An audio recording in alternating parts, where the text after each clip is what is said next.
धन्यवाद साथियों, संडे को आपको तकलीफ दी। आज की प्रेस कॉन्फ्रेंस की शुरुआत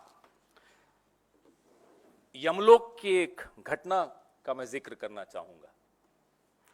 यमराज ने एक ऐसी मशीन बनाई थी कि जब भी कोई झूठ बोलता था वो टन टन आवाज शुरू हो जाती थी। आज सुबह से वो मशीन बंद ही नहीं हो रही, टन टन टन बजे जा रही। तो यमराज बड़े चिंतित हुए, उन्होंने चित्रगुप्त को बुलाया और कहा, चित्रगुप्त ये बंद क्यों नहीं हो रही? तो चित्रगुप्त ने कहा, महाराज आज मोदी जी का गारंटी पत्र या संकल्प पत्र जारी होने वाला है, अभी तक बज रही है, आपको डिस्टरबेंस हो रहा होगा, घंटी की आवाज आ रही है। यह स्थिति एक प्रधानमंत्री की हो गई, एक ऐसे नेता की हो गई जो 10 साल से प्रधानमंत्री है।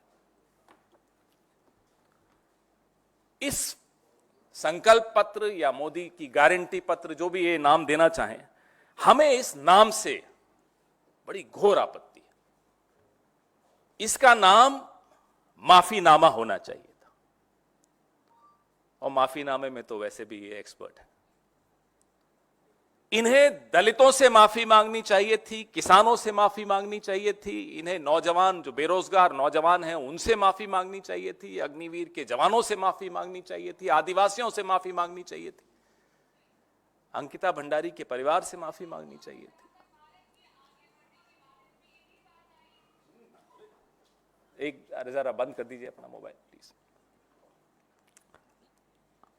ताक झांक की आदत, लोगों की थालियों में ताक झांक की आदत तो मोदी जी की है ही, आप लोग जानते हैं, पारंगत हैं वो इसमें ताक झांक करने में।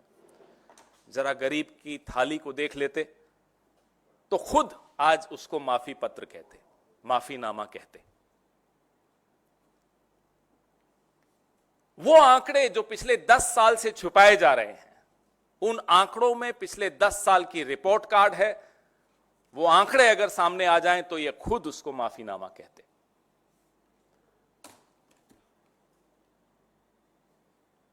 2014 का जो इनका मैनिफेस्टो था, वैसे पूरा खुलासा हमारे साथी अमिताभ दुबे जी करेंगे कि ये सफर कैसा रहा पिछले 10 साल के मैनिफेस्टोस का भारतीय जनता पार्टी का। और उसके बाद मेरी सहयोगी श्रीमती सुप्रिया श्रीनेत आज के मैनिफेस्टो पे अब चर्चा करेंगी। लेकिन 2014 का जो इनका मैनिफेस्टो था, उसका पेज नंबर 5 पे एक वादा किया था कि स्पेशल टास्क फोर्स बना के काला धन वापस लाएंगे। हुआ क्या?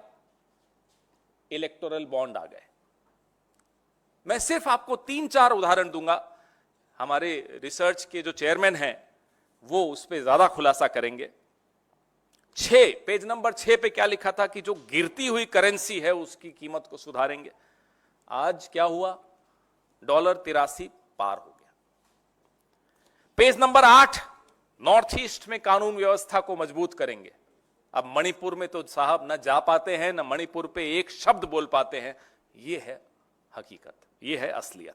पेज नंबर 15, 100 जिलों की स्पेशल पैकेज से गरीबी दूर करेंगे। हंगर इंडेक्स में आप आंकड़ा देखेंगे, आपको समझ में आ जाएगा कितनी गरीबी दूर हुई।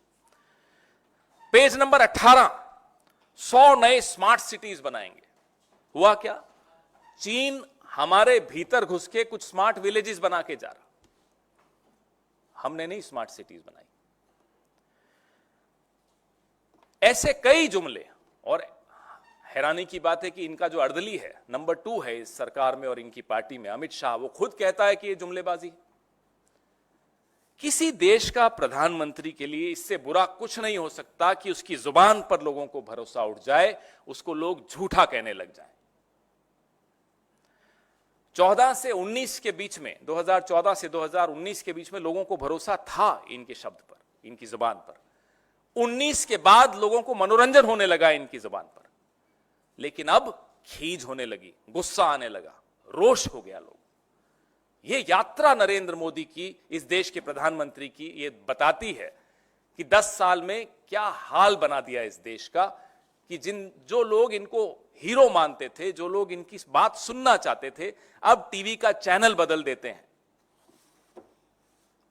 अब वो कार्टून शो देखने लग जाते हैं। उनको लगता है कि क्या फायदा। अब मैं ज्यादा इस पे समय नहीं बिताऊंगा कि अभी तक क्या हुआ। मैं चाहता हूं कि इस सफर पे जो माइलस्टोन्स थे, कहां कहां धोखा हुआ पिछले 10 सालों में, उस पे मेरे साथी अमिताभ दुबे जी अपनी बात रखें। धन्यवाद पवन जी।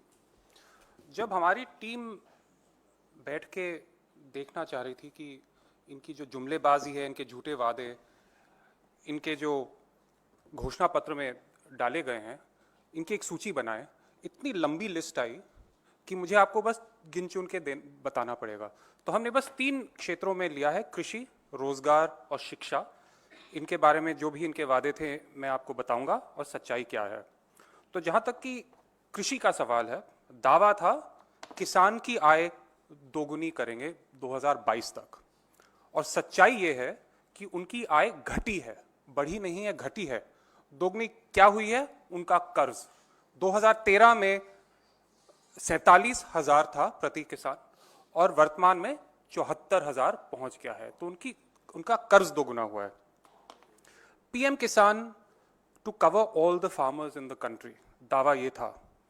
लाभार्थियों की सच्चाई ये है, हकीकत ये है कि लाभार्थियों की संख्या 67% गिरी है।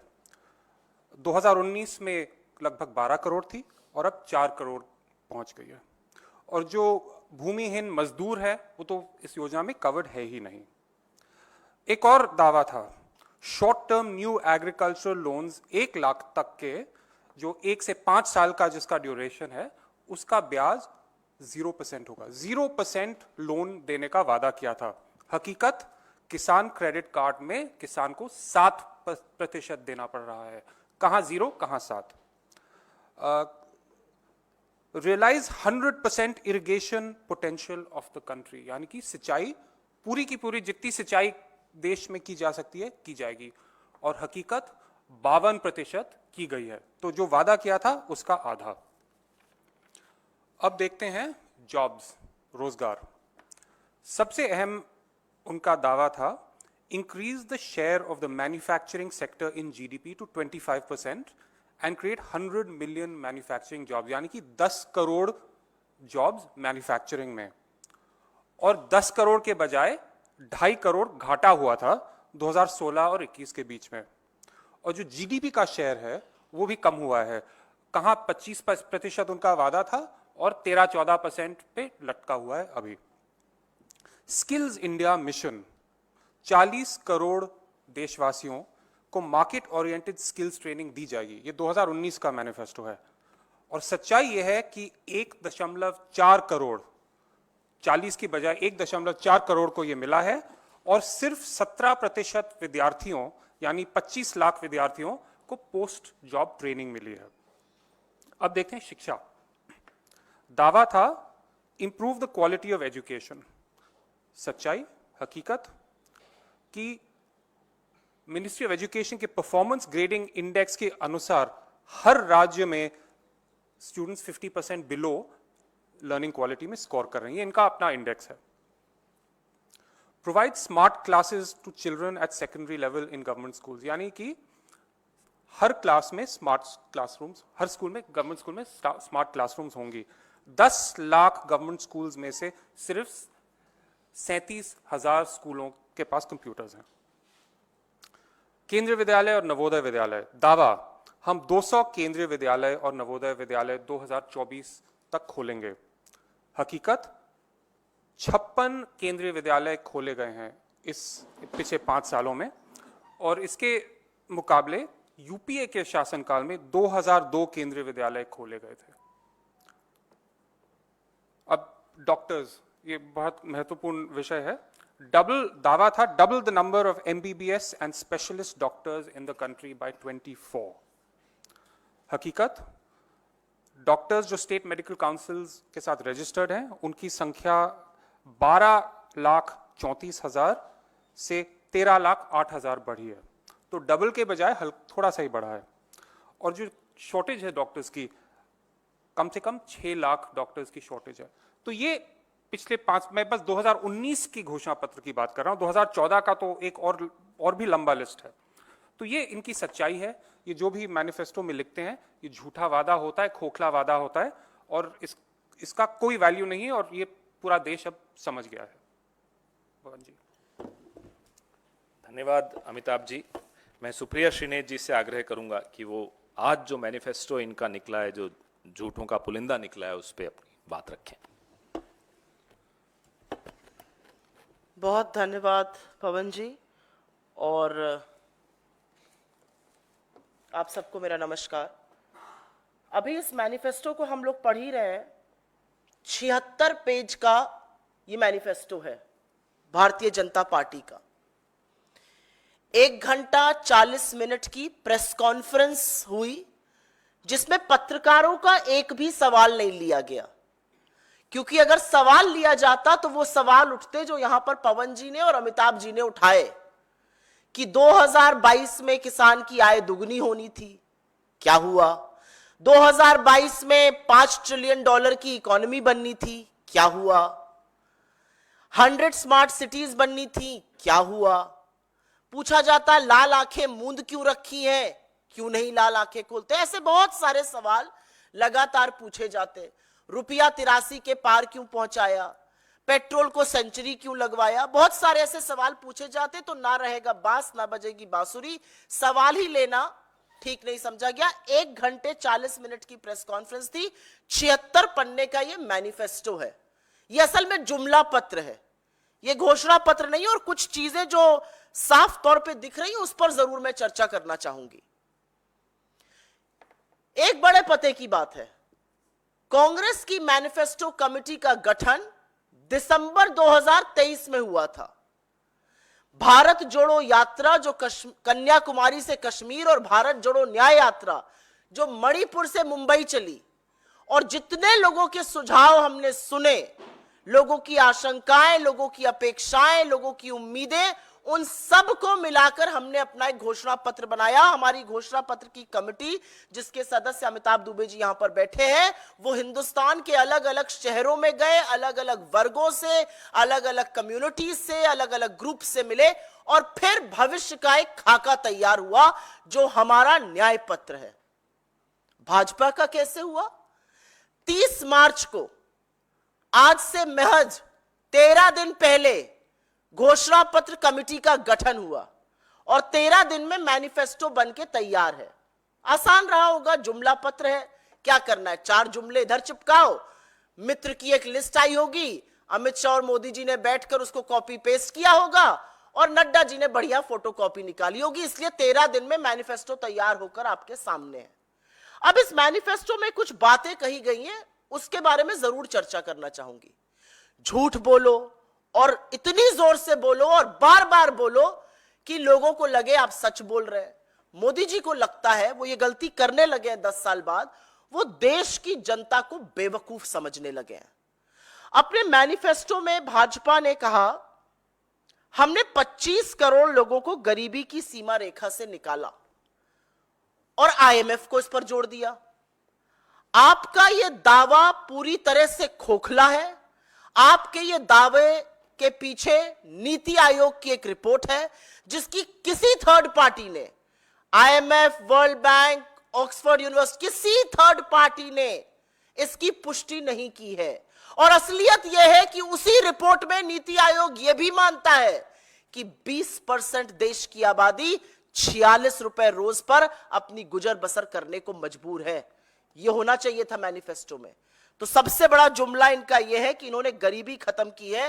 असलियत यह है कि इस देश में हर घंटे 2 किसान और 2 युवा आत्महत्या कर रहे हैं। किसान कर्जे के बोझ के चलते, गरीबी के, गुर्बत के चलते, युवा बेतहाश होके आत्महत्या कर रहे हैं। इसके बारे में कोई जिक्र नहीं है। इन्होंने अपने मैनिफेस्टो में बातें तो बहुत बड़ी बड़ी करते हैं, फेंकने में तो मोदी जी नीरज चोपड़ा के भी आगे हैं। ये जो मोदी पत्र है, ये जो जुमला पत्र है, जहां देखूं तुम्हें पाऊं वाला हिसाब है, मोदी जी की अलग अलग फोटो है, अलग अलग भाव भंगिमा है। उसमें मैंने एक सर्च किया डॉक्यूमेंट में, जॉब्स डाला, आप भी डालिएगा पीडीएफ में, 2 बार आता है उसका जिक्र। महज 2 बार जॉब्स का जिक्र है उस देश में जहां पर बेरोजगारी सबसे विकराल समस्या है, कंपेयर करिए हमारे मैनिफेस्टो से।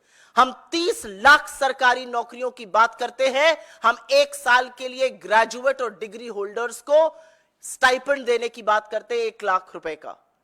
बीजेपी में 2 बार जॉब्स का जिक्र है और थेथरे ये है कि लिखा जा रहा है खाली रिक्त पद भरे जाएंगे सरकारी।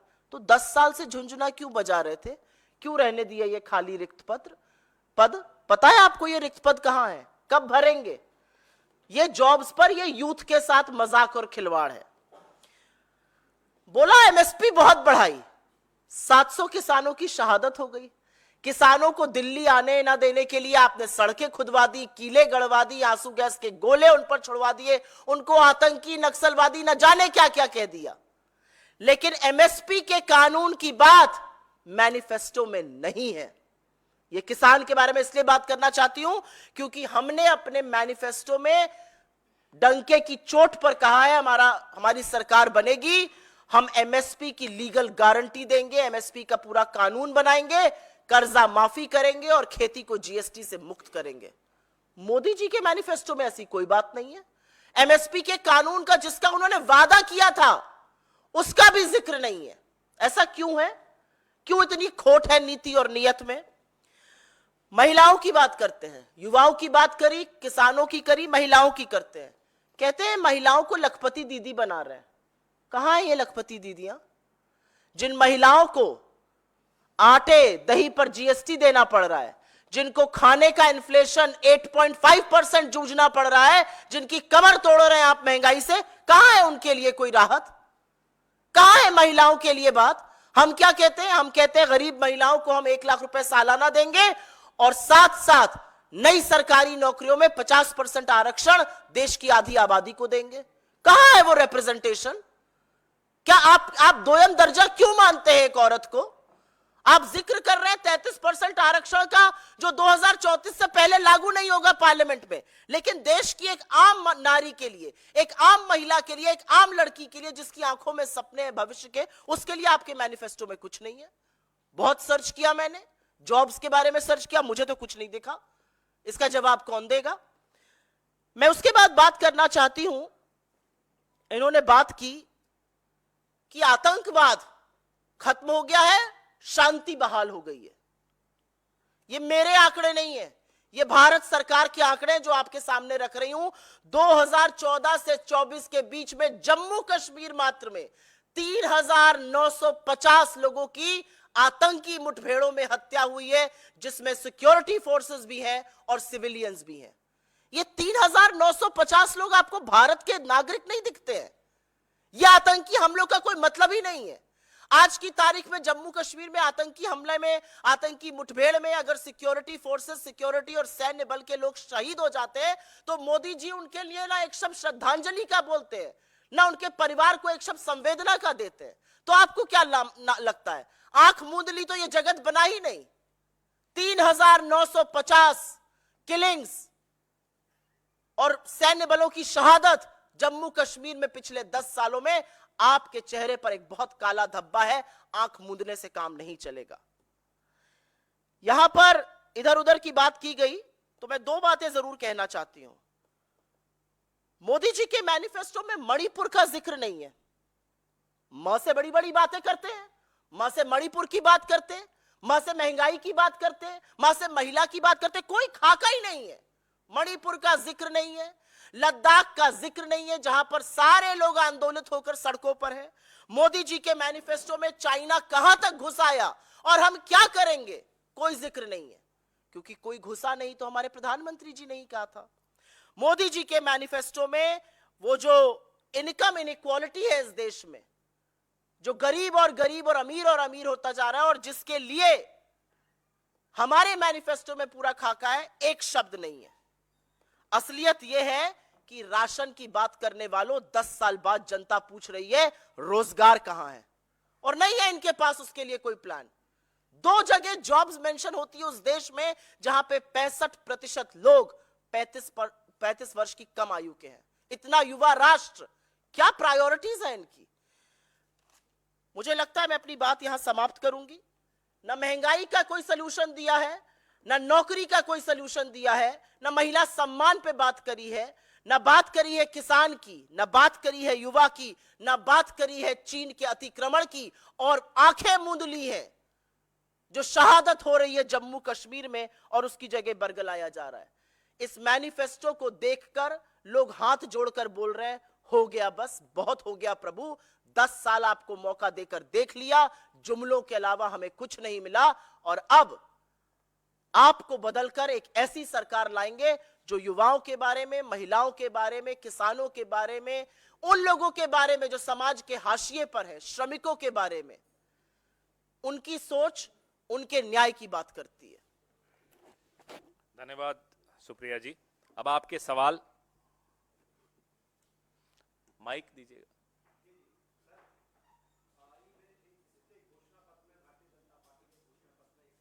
शब्द है, उन्होंने लिखा है कि 2014 में हमने जो वादा किया वो 100% कंप्लीट किया, पूरा किया, और उन्होंने कहा कि 2047 में हम जो है भारत को विकसित राष्ट्र बनाएंगे। उन्होंने कहा कि मोदी की जो गारंटी है 24 कैरेट सोने की तरह शुद्ध है।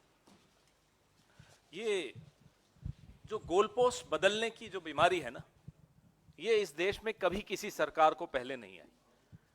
अब 2047 पे पहुंच गए जनाब।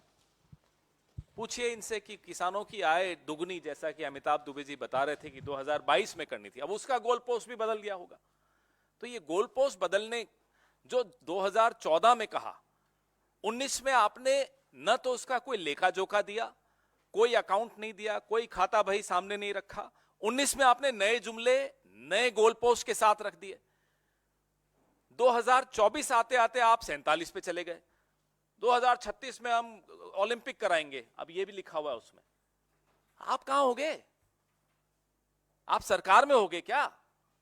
आप 5 साल का हिसाब दीजिए और अगले 5 साल की अपनी बात करिए। ये गोल पोस्ट बदलना, ये सन बदल देना, जो सबके लिए घर बनाना था, अब उसको विकसित राष्ट्र में डाल दिया, मतलब वो भी 2047 तक चला गया। बड़ी सफाई से ये झूठ बोलते हैं, लेकिन इतनी बार बोल चुके हैं कि अभी एक्सपोज हो गए। अब लोगों को समझ में आ गया कि मोदी की बात पर या मोदी की गारंटी पर कोई भरोसा नहीं कर सकते, क्योंकि वो सरेआम झूठ बोलते हैं। अभी कहा था कल किसी इंटरव्यू में, बहुत कम इंटरव्यू देते हैं लेकिन इलेक्शन में देते हैं, कि मैं अपने बाल सफेद करता हूं। हुजूर, आप सिर्फ बाल नहीं सफेद करते, आप झूठ भी बड़े सफेद पोश ढंग से पेश करते हैं।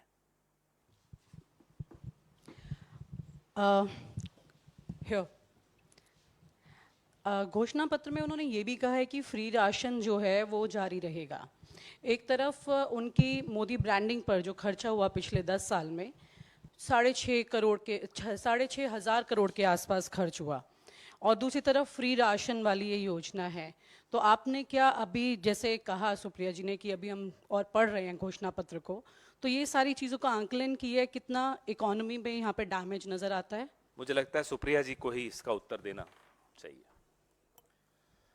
क्योंकि विकसित भारत की बड़ी बात करने लगे हैं और विकसित भारत की बुनियाद कांग्रेस ने रखी है, तो आपके सवाल का मैं जरूर जवाब देना चाहूंगी।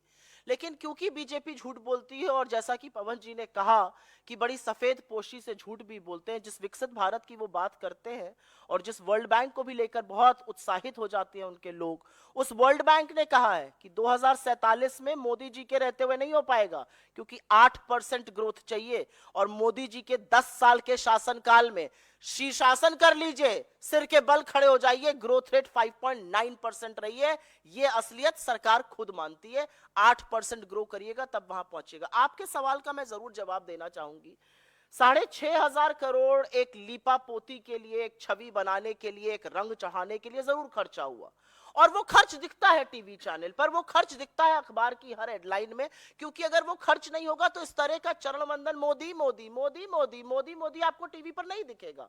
वो इसीलिए दिखता है क्योंकि उस तरह का खर्च हो रहा है। लेकिन हाँ, उसका खामियाजा देश की अर्थव्यवस्था ने बहुत तरीकों से झेला है, चाहे वो लो ग्रोथ हो, चाहे वो हाई इन्फ्लेशन हो, चाहे वो जॉबलेसनेस हो। मोदी जी बात करते हैं मैंने मुद्रा लोन ले दिए, 44,000 रुपए के लोन से आप कौन सा धंधा पानी बिजनेस चला रहे हैं, जरा मुझे बता दीजिए। आज मैं 45,000 रुपए आपको दूंगी, क्या आप एक बिजनेस खड़ा कर सकते हैं? व्यर्थ की बातों से मैनिफेस्टो बढ़ा है, और असलियत यह है कि जो ग्राउंड पे हो रहा है, अगर आज ब्रिजेश पाल अपनी सारी डिग्री जलाकर आत्महत्या कर लेता है और कहता है इन डिग्रियों का क्या फायदा, वो अर्थव्यवस्था की असलियत है। रामेश्वरम जो सब्जी बेचने वाला है, आंख में डबडबाई आंखों से कहता है मेरी गुजर नहीं हो रही, वो अर्थव्यवस्था की असलियत दिखाता है। अर्थव्यवस्था की असलियत वो 40,000 एमएसएमईज, लघु छोटे मध्यम उद्योग जिन पर ताले पड़ गए, वो दिखाते हैं। अर्थव्यवस्था की असलियत वो सरकारी पद जो खाली पड़े हुए हैं और इसलिए नहीं भरे जा रहे हैं क्योंकि कहीं पर गरीब, शोषितों, वंचितों, दलितों, आदिवासियों और पिछड़ों को नौकरी न देनी पड़ जाए, वो दिखा रहे हैं। असलियत यह है कि अर्थव्यवस्था को पूरी तरह से चौपट करने के बाद मोदी जी भगवान जाने इतनी तल्लीनता से और इतना सीना ठोककर झूठ क्यों बोलते हैं। बिल्कुल मैं मानती हूं कि अर्थव्यवस्था में जो फोकस होना चाहिए था, जो पैसा कंजम्पशन बढ़ाने के लिए खर्चा होना चाहिए था, जिस पैसे से इन्वेस्टमेंट होता, वो पैसा मोदी जी की छवि सुधारने में खर्चा हुआ है। और एक ये भी सच है कि सारा फोकस कुछ ही चंद पूंजीपतियों पर पिछले 10 साल में रहा है और इसीलिए लार्ज अर्थव्यवस्था का इग्नोरेंस हुई है। हेलो, चूंकि बीजेपी बात कर रही है यूनिफॉर्म सिविल कोड और तमाम ऐसी बातों की, बीजेपी के एक सांसद अयोध्या के लल्लू सिंह, उनका बयान वायरल है। वो कह रहे हैं कि हमें 400 सांसद इस नाते लाने हैं ताकि संविधान संशोधन किया जा सके। तमाम ये आरोप लग रहे हैं कि दरअसल बीजेपी का घोषणा पत्र यही है कि वो संविधान में बदलाव अगली सरकार में करना चाहते हैं और यही वजह है कि तमाम मुद्दों से वो लगातार देश को भटकाने की कोशिश कर रहे हैं। सबसे पहले अनंत हेगड़े, फिर ज्योति मिर्धा और फिर लल्लू सिंह, 3 लोग अपनी मंशा, संघ की मंशा, मोदी जी की मंशा आपके सामने रख चुके हैं कि संविधान को बदलना है। अब मोदी जी उनको दिल से माफ कर पाएंगे या नहीं, ये तो मोदी जी से पूछिए आप। लेकिन ये मंशा मोदी जी की है, मुंह किसी का हो, जबान किसी की हो, मंशा मोदी जी की है, मंशा नागपुर की है। इनको बाबा साहब अंबेडकर के संविधान से आज से नहीं परेशानी है, इनको शुरू से परेशानी है। इन लोगों पर आरोप झूठा नहीं लगा कि इन्होंने संविधान की प्रतियां जलाई हैं। आज बाबा साहब की जयंती भी है और आज ही सुबह हमने ये वीडियो देखा जिसका आप जिक्र कर रहे हैं, लल्लू सिंह जी जो अयोध्या के सांसद हैं और अभी प्रत्याशी भी हैं। आप सोचिए कि इनके मन में क्या है और मुंह पे क्या है, उसका अंतर आपको दिख रहा है। तो जो है वो आसपास में जो दुनिया में परिस्थितियां बनी हुई हैं युद्ध की, उसको भी उन्होंने कहा कि युद्ध के हालात पूरी दुनिया में बने हुए हैं और ऐसे में एक पूर्ण बहुमत की सरकार की जरूरत है और बीजेपी ऐसी सरकार देने के लिए संकल्पबद्ध है। उनका मैनिफेस्टो ऐसी सरकार देने के लिए संकल्पबद्ध है। देखिए, पहली बात यह है कि ये वही सरकार है जिसने एक एड लगाया था कि हमने यूक्रेन का युद्ध रोका था अपने विद्यार्थियों को निकालने के लिए, बल्कि और foreign ministry of external affairs ने इसका सीधा कॉन्ट्रडिक्शन किया था कि ये बिल्कुल झूठ बोल रहे हैं। तो एक तरफ ये ऐसे विज्ञापन चला रहे हैं जो इनकी ही सरकार कह रही है झूठ बोल रहे हैं, तो ये इनके फॉरेन पॉलिसी का एक बड़ा एग्जाम्पल है। लेकिन पिछले 10 साल से हम एक मेजॉरिटी गवर्नमेंट रही है। चीन के साथ क्या हुआ है? पहली बार 60 साल में चीन ने हमारी जमीन कब्जे में ली है। हमारे 26 पेट्रोलिंग पॉइंट्स लद्दाख की पुलिस के अनुसार हमारे सोल्जर्स अब जा नहीं सकते, जो पहले जा रहे थे यूपीए के शासनकाल में खुले रूप से जा रहे थे। तो ये सच्चाई है, ये वन पार्टी जो गवर्नमेंट है, इसकी जो स्ट्रेंथ है, ये बिल्कुल कमजोरी है। इतने सालों से हमारे कोalition गवर्नमेंट्स चल रहे हैं, ऐसा कोई प्रॉब्लम नहीं था। तो जिम्मेदारी एक व्यक्ति की है और वो जब कहते हैं कि एक स्ट्रांग गवर्नमेंट है तो जिम्मेदारी इन पे पड़ती है कि चीन के सामने ये माथा क्यों टेक रहे हैं इस प्रकार, और इसके बारे में बातचीत तो मीडिया में होने नहीं देते, कभी कोई और विषय उठा देते हैं, डिस्ट्रैक्ट करते हैं। हमने कहा था DDLJ इनकी स्ट्रैटेजी है, डिनाई, डिस्ट्रैक्ट, डिनाउंस, जस्टिफाई, जो भी करना है, जो भी बहाना निकालना है लोगों को गुमराह करने के लिए। सच्चाई है कि ये पहली सरकार है सिंगल पार्टी मेजॉरिटी कई सालों में, और सबसे ज्यादा लॉस ऑफ लैंड पिछले 60 साल में इनके शासनकाल में हुआ है। आपने देखा 10 दिन पहले 64 नागरिक हिंदुस्तान के, उत्तर प्रदेश से ज्यादा हैं, उनको इजराइल भेजा गया नौकरी करने, आज से 10-12 दिन पहले। अब क्या युद्ध रुकवाएंगे वहां उनको वापस लाने के लिए? हम ये जानना चाहते हैं। तो इनकी विदेश नीति, जैसा कि अमिताभ जी ने कहा, सिर्फ और सिर्फ एक आदमी की ग्लोरिफिकेशन है, सिर्फ तालियां बटोरना है, वाहवाही बटोरना है, और वो भी नकली तालियां, नकली वाहवाही बटोरना है। ये विश्व गुरु मणिपुर नहीं जा पाते, ये चले हैं युद्ध रुकवाने। अमिताभ जी, बीजेपी की तरफ से कहा गया है कि हम 3 बुलेट ट्रेन्स भी चलाएंगे। I want to ask you, in your assessment and wisdom, it is going to be fiscally prudent or not for the nation? देखिए, पहली बात है कि तरक्की होनी चाहिए, टेक्नोलॉजिकल एडवांसमेंट होना चाहिए, लेकिन जब आप 1 लाख करोड़ का लोन लेते हैं फॉरेन करेंसी में, तो इसका भविष्य में क्या इम्पैक्ट हो सकता है, इसके बारे में भी सोचना चाहिए। तो ये कोई नहीं कहता कि तरक्की प्रगति नहीं होनी चाहिए, लेकिन सोच समझ के करनी चाहिए। रेल थोड़ा सा मेरे लिए संवेदनशील विषय है। उत्तर प्रदेश से आती हूँ, 55 से लेकर आज तक ट्रेन प्रेफर करती हूँ किसी भी मोड ऑफ ट्रैवल में।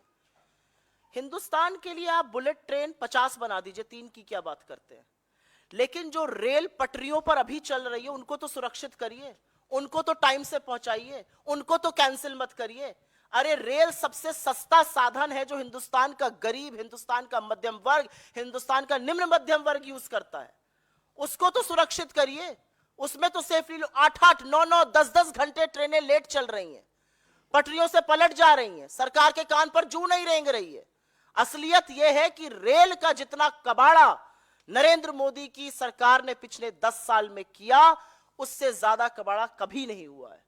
असलियत यह है कि रेल इस देश को जोड़ती है, और वो जो लिंक तोड़ा है उन्होंने, वो दुनिया में दिख रहा है। आज लखनऊ से दिल्ली आने के लिए जहां पर 800 रुपए किराया होता था एसी का, 3,500 देना पड़ता है जो प्राइवेट ट्रेन चलाते हैं। ये कौन सी व्यवस्था है? कौन सा गरीब आदमी 3,500 में चल सकता है? उन रूट्स पर ट्रेन बढ़ा दीजिए।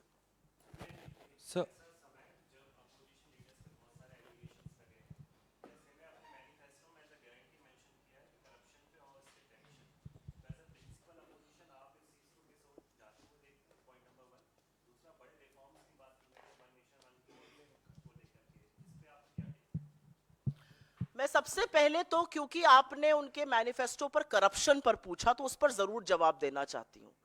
एक सर्वे होता है सीएसडीएस का, लोकसभा के पहले किया जाता है, 2019 में भी हुआ था, 2024 में भी हुआ है। सवाल था कि क्या भ्रष्टाचार बढ़ा है पिछले 5 सालों में। 55% लोगों ने कहा कि हां भ्रष्टाचार बढ़ा है। हां कहने की संख्या 2019 में 40% थी। 40% लोग कहते थे भ्रष्टाचार बढ़ा है, अब कह रहे 55% लोग भ्रष्टाचार बढ़ा है। तो मोदी जी की वॉशिंग मशीन जो घनघन दिन भर चलती रहती है, मोदी जी के इलेक्टोरल बॉन्ड का चंदा दो धंधा लो वसूली रैकेट जो चल रहा है, वो जनता देख रही है। जनता को पता है भ्रष्टाचार कौन कर रहा है, जनता को पता है वॉशिंग मशीन कौन चला रहा है। जबरदस्त तरीके से बढ़ा है। और सबसे पते की बात यह है कि उस सर्वे में लोगों ने यह माना है कि केंद्र सरकार की वजह से भ्रष्टाचार बढ़ा है, राज्यों पर उन्होंने कम ब्लेम किया है। पहली बात। अब आपने पूछा कि ये विरोधाभास है कि नहीं, ये तो मोदी जी बताएंगे, क्योंकि मोदी जी आंखें मूंद कर कह देंगे भ्रष्टाचारियों के खिलाफ एक्शन लूंगा, एक्शन लेते हैं। वो जिसको बोलते थे 70,000 करोड़ का घोटाला किया सिंचाई का, अगले दिन उससे गलबैया करके खड़े हैं, उसको डेप्यूटी चीफ मिनिस्टर बनाते हैं। वो जिसके खिलाफ बुकलेट लाते थे शारदा पर, वो हेमंत तो उनका सबसे खास है। वो जिसके लिए कहते थे इन्होंने आदर्श स्कैम किया, उसको लपक के अपनी पार्टी ज्वाइन कर ला लेते हैं। आपके ऊपर 9 सीबीआई के केस हैं खनन के मामले में। आप जनार्दन रेड्डी है, तुरंत जाइए भारतीय जनता पार्टी का पटका पहनिए और फिर देखिए क्या बढ़िया सफाई से आप धुल कर निकल आते हैं। तो मोदी जी की बात में, जैसा कि मेरे सहयोगियों ने यहां पर पहले भी कहा, विरोधाभास से भरी बातें हैं। किस मुंह से भ्रष्टाचार की ये लोग बात करते हैं जब इलेक्टोरल बॉन्ड का सारा गोरख धंधा सामने आ गया है। पैसा लेकर कॉन्ट्रैक्ट दिए जा रहे थे और सीबीआई ईडी इनकम टैक्स की रेड कराकर लोगों को डराया धमकाया जा रहा था, वसूली रैकेट चलाया जा रहा था। उन सब चीजों का जवाब दे। मैं 2 चीजें बस यहां पे कह के अपनी बात समाप्त करती हूं, और ये बातें कहनी जरूरी है, ये मैंने कही भी। आपने कहा, उन्होंने, किसी ने यहां पे यूसीसी की बात करी, आपने वन नेशन वन इलेक्शन की बात करी। ये सब चीजें जो है वो कंसेंसस से होनी चाहिए। जब ये मौका आएगा तो कांग्रेस पार्टी को जो स्टैंड लेना है हम वो बिल्कुल लेंगे। लेकिन कुछ चीजें कंपेयर कर लेनी चाहिए, क्योंकि मोदी जी तो पूछते हैं ना पिछले 60 सालों में 70 सालों में क्या हुआ। 70 सालों में खैर जो जो बना वो आपने बेचा, वो अलग बात है। पिछले 10 सालों का लेखा जोखा ये है कि 10 साल बाद हमारा मैनिफेस्टो कहता है हम 30 लाख सरकारी नौकरी बनाएंगे, आप उस पर चुप हैं। हमारा मैनिफेस्टो कहता है हम किसान को एमएसपी की कानूनी गारंटी देंगे, आपका मैनिफेस्टो चुप है। हमारा मैनिफेस्टो कहता है नारी शक्ति का अभिवादन होगा और उसको हम 1 लाख रुपए गरीब महिला को सालाना देंगे, आपका मैनिफेस्टो चुप है। हम कहते हैं हम यंग गर्ल्स को, यंग लड़कियों को, युवतियों को 50% आरक्षण देंगे सरकारी नौकरी में, आपका मैनिफेस्टो चुप है। हम महंगाई को रोकने की, उसको थामने की, उसको नियंत्रित करने की बात करते हैं, आपका मैनिफेस्टो चुप है। हम बात करते हैं मणिपुर में शांति बहाली की, और उस मणिपुर में जिसमें 1 साल हो जाएगा वहां पर सिविल अनरेस्ट चलते हुए, और जहां पर 2 दिन पहले 2 लोगों की हत्या हुई है, उस मणिपुर में हम शांति बहाली की बात करते हैं, आपका मैनिफेस्टो चुप है। हम लद्दाख में 6 शेड्यूल ऑफ कॉन्स्टिट्यूशन की बात करते हैं, आपका मैनिफेस्टो चुप है। हम भ्रष्टाचार हटाने की बात करते हैं, आपका मैनिफेस्टो बरगलाता है। Pavan sir, you have said that within 13 days Bharatiya Janata Party has prepared their manifesto. It's just 13 days that they worked out to prepare the manifesto. Have you drawn any follow-ups from the Congress manifesto, because it was launched very early and now Bharatiya Janata Party has also announced it? For example, Congress Party became the first party to announce cashless medical insurance for the LGBTQ community. Today, Prime Minister announced above 70 transgenders will be given Ayushman Bharat facility as well. Have you drawn any follow-ups? Have the Bharatiya Janata Party, do you think that the BJP has drawn any follow-ups from the Congress Party in their... I think the right man to respond to this is Mr. Dubey, because he was a part of our manifesto committee and he's researched it very well. So I think he should respond to this question. As Supriya ji said, our manifesto is drawn up after months of consultations with tens of thousands of people and experts across the country. The BJPs were drawn up in less than 2 weeks.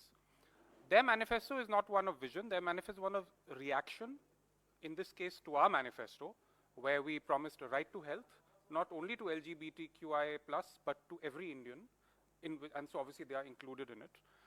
It's only intended to generate headlines and to manage the news cycle. If you want a serious vision of what the next government looks like and what kind of policies it will bring, it is in the Congress Nyaya manifesto. If you want to look at random promises aimed at managing the news, then you can look at the BJP manifesto.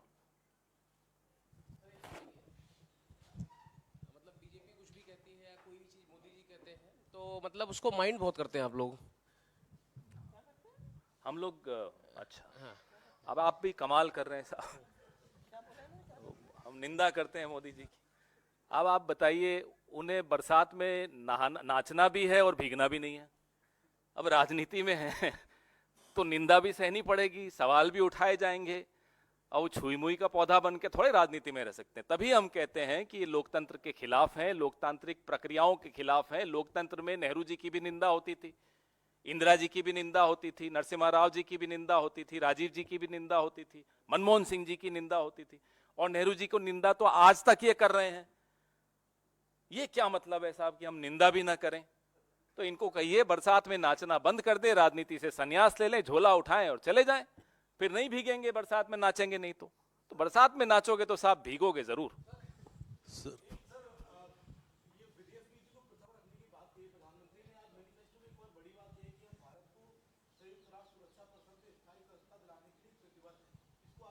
कटिबद्ध होना भी चाहिए, होते रहे। कर क्या रहे हैं उस दिशा में?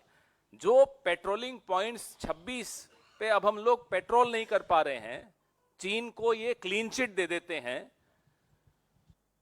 पूरे पड़ोस में संबंध बिगाड़ के रखे हुए हैं, चीन घुसता चला जा रहा है अड़ोस पड़ोस में, अपना इन्फ्लुएंस, अपना दायरा बढ़ाता चला जा रहा है।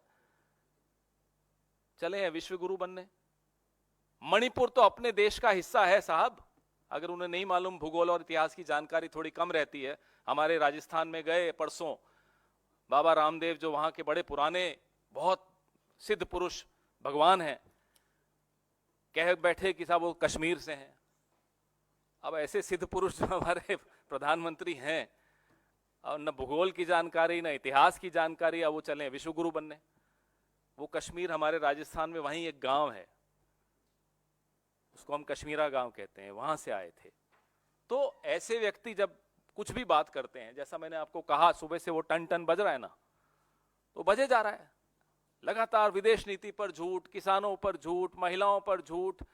आपको पता है 1 घंटे में 4 बलात्कार होते हैं इस देश में, एक दिन में 100 बलात्कार हो रहे हैं इस देश में। आपको पता है 1 घंटे में 2 नौजवान आत्महत्या कर रहे हैं इस देश में। आपको पता है 1 दिन में 30 किसान आत्महत्या कर रहे हैं इस देश में। जवाब देना। ये यूएन में वहां चले जाएंगे, परमानेंट सीट ले लेंगे, विश्व गुरु बन जाएंगे। साहब जरा अपने आंगन में भी झांक कर देख लीजिए ना क्या हो रहा है, पहले उस पर तो जवाब दे दीजिए।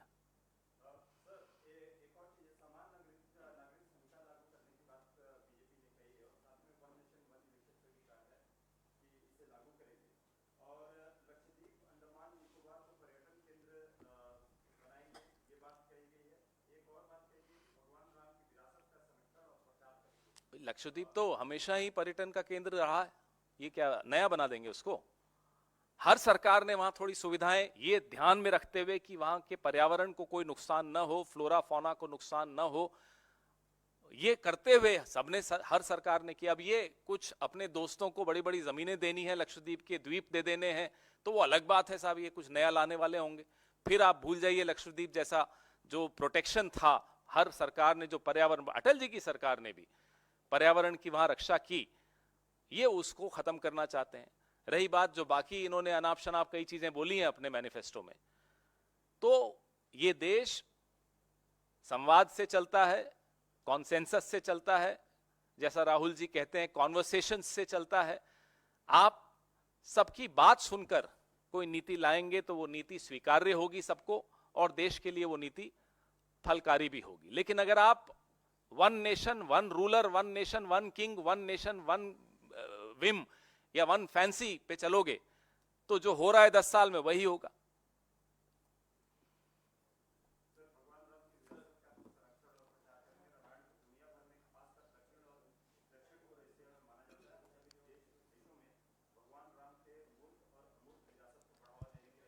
कहीं एक लाइन लिख देते कि वो भगवान राम के आचरण पर भी चलेंगे, कहीं एक लाइन लिख देते, तो ये जो मैंने अभी आंकड़े बताए ना कि कितने बलात्कार होते हैं, कितनी आत्महत्याएं होती हैं, ये देश के प्रधानमंत्री को ये आंकड़े सुनकर थोड़ा शर्म आनी चाहिए। भगवान राम आस्था और आचरण का विषय है, भगवान राम राजनीति का विषय नहीं है, ना हम बनने देंगे, ना हम इनको बनाने देंगे।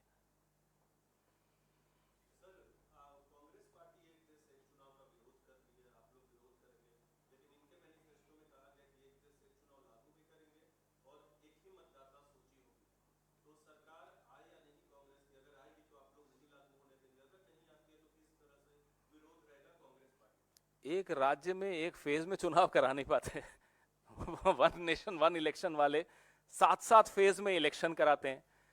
आप असेंबली इलेक्शन उठा के देख लीजिए, वो भी एक चरण में नहीं करा पाते। ये मजाक समझते हैं।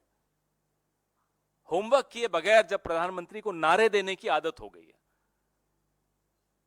ये 1 नेशन 1 फला, 1 नेशन फला ढीम का 1 नेशन 1 मिस्टेक, और उस मिस्टेक का नाम है नरेंद्र मोदी। ये जो बार बार आप लोग 1 नेशन 1 इलेक्शन पर पूछ रहे हैं, असलियत ये है कि ये इस देश के संघीय ढांचे पर सबसे बड़े प्रहार की तैयारी वो कर रहे हैं, लेकिन इस मंसूबे में वो कामयाब नहीं होंगे। और हमें जो पिक्चर ऑन ग्राउंड से आ रही है वो पूरी तरह से दिखा रही है कि साउथ में बीजेपी साफ है, नॉर्थ में बीजेपी हाफ है, और असलियत यह है कि झोला उठाने के दिन बड़े पास है। ये संघीय ढांचे पर देश इस तरह का प्रहार बर्दाश्त करने के लिए तैयार नहीं है। हो गया, अब 1 on 1 तो नहीं है ना?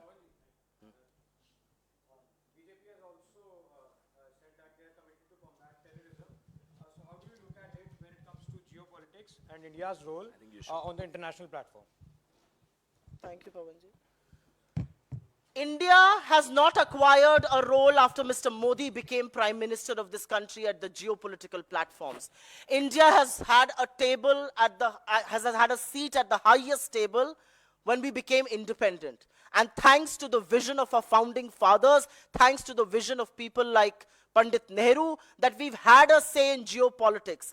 Thanks to his vision, we were never aligned with either the Americans or with the Russians. We had a non-aligned movement. We looked at our self-interest. The reality is that Mr. Modi's flawed foreign policy has resulted in China entering our territory, the Prime Minister looking the other way, has resulted in India losing out on world trade, India losing out on FDI. When FDI from China is moving out, we are not the ones who are receiving that FDI. If your foreign policy was so good, we should have been receiving it. Your foreign policy is so flawed that we have been isolated in our neighborhood. Our all-weather friend Bangladesh has given access in Cox's Bazar for China to make a submarine base. Sri Lanka is in cahoots with China. Nepal has been distorting our maps. Has this ever happened in the history of this nation? India has always had a seat at the high table as far as geopolitics is concerned. The reality is that our own track record on terrorism under Mr. Modi from 2014 to 2024 is despicable. He may choose not to speak about it, but the 3,950 killings in the valley itself, and let me tell you, 3,950 from 2014 to 2024, but 1,577 of those people died and were killed after 2019, a period where they claim peace has prevailed in the valley. That's their reality.